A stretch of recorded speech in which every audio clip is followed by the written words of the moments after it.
Make it a part of your day, young Muslim and old Muslim and male Muslim and female Muslim. In a time where sin has become pervasive and invasive in it, make a lot of istighfar. Because from the punishment of Allah Rabbul Izzah, me and you were given two safeties, two things that we could hide behind and keep the adhab of Allah away. Allah Rabbul Izzah says, وَمَا كَانَ اللَّهُ لِيُعَذِّبَهُمْ وَأَنْتَ فِيهِمْ.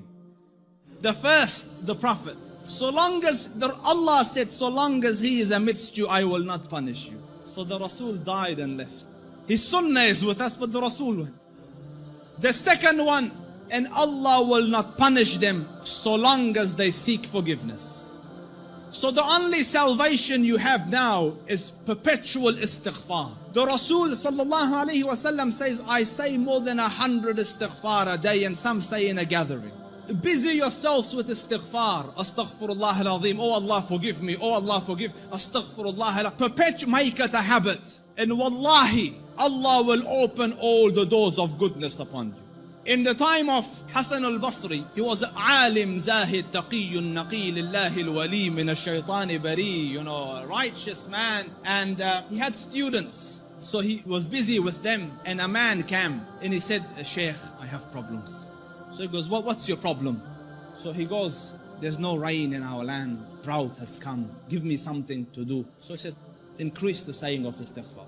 So he thanked him and went. The other man came. Sheikh, poverty has struck us. There's no income, no money. So he said, say istighfar, increase the saying of istighfar. And his students are watching. Third person came. Sheikh, I can't have children. So increase the saying of istighfar.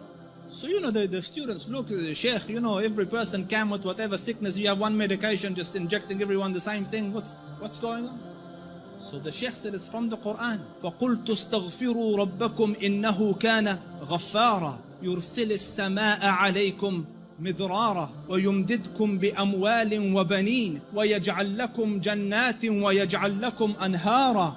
Make istighfar of Allah. Allah will send the sky down with helpful rain for you. He will bestow you with wealth and progeny and make your gardens grow, and around it springs of water will come, all for the saying of istighfar and the returning to Allah Rabbul Izzah with seeking forgiveness of Allah Rabbul Izzah. Make istighfar, Muslims. Amidst the scholars of the past, one of the famous ones is Ahmed ibn Hanbal. They call him the Imam of Ahlul Sunnah. And such a giant of an Imam, some of the people in his madhab say that no one served the religion after Abu Bakr radiallahu anhu more than Ahmed ibn Hanbal. Because just in the days of Mihna, for years he took imprisonment and house arrest, but he would not budge on his stance on the deen. So his fame and repute extended across the Muslim land. Everyone knew him, but there was no selfies in those days, you couldn't share a picture. So no one knew. Few people around him and his students and Ahlul Ilm knew what the Shaykh looked like. Most people hadn't seen him, but they had heard about him.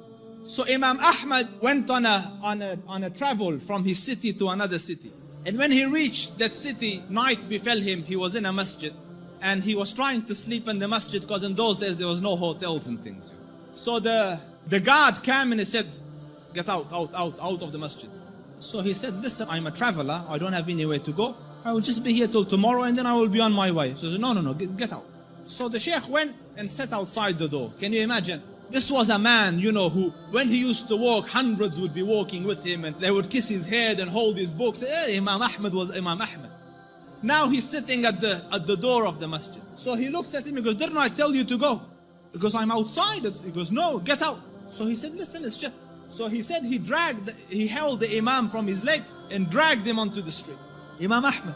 And the Shaykh, subhanallah, And when he's landed in the middle of the road, across the road was a baker, the one that makes bread. So the baker saw him and he goes, listen, he sees in him signs of piety and taqwa. So he goes, come here and sleep in my bakery, and I'm making the dough all night and fixing the bread, because people will come at Fajr to buy, but you sleep here as I'm doing my work. So the Imam thanked him and went and laid down, but he's watching him, that every time he makes the dough, he says, Astaghfirullah. Astaghfirullah, astaghfirullah. And as he's making astaghfirullah, astaghfirullah. So all night he saw this man, istighfar, istighfar, istighfar. So he went to him, he goes, for how long have you been on this practice? For how long have you been practicing this? So he said, for a long time now. So he said, for how long? He said, for a long time. So he goes, have you seen any benefits? Because no one can be so consistent and perpetual on dhikr and on istighfar and Allah not grant him some favor. So he goes, I've realized that whatever dua I ask, Allah grants me, except for one dua that he hasn't accepted. So he said, what dua was this? He said, I prayed that, Ya Rab, let me see Imam Ahmed ibn Hanbal, and so far I haven't seen him. So the Shaykh said, he goes, Subhanallah, he dragged me by my feet to come into your bakery, simply because, imagine, out of my city into his house, out of his house when I was refusing, dragged me by my feet so that I could come and answer to your dua.